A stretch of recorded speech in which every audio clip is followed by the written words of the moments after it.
এখানে অনেক ভাইরা বলে মোবাইল চালালে এত কিছু মনে পড়ে না, কিন্তু যখন নামাজে দাঁড়ায় আল্লাহু আকবার,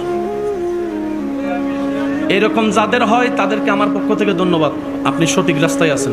এখানে অনেকে আছে না, একবার উজু বানাইলে বারবার মনে সন্দেহ লাগে, হয়েছে না মনে হয় এটা 3 বার ধুইছি নাকি দুই নাই, ভুল হয়েছে মনে হয়, করি কি করছি না করি নাই, অজু কি হয়েছে না হয় নাই, কাপড়ে কি ময়লা লাগছে না লাগে নাই। আপনাকে আমার পক্ষ থেকে ধন্যবাদ, কারণ আপনার ভিতরে এখন ঈমানের আলো আছে, তাই শয়তানে জ্বালাচ্ছে। যেই ঘরে আলো নাই সেই ঘরে শয়তান। আপনাদের যদি এরকম হয় বুঝবেন এখন আপনারা রাইট ওয়েতে আছেন, কারণ শয়তান চায় না কেউ আল্লাহর প্রিয় হোক। আমি কি বুঝাইতে পারছি কথা?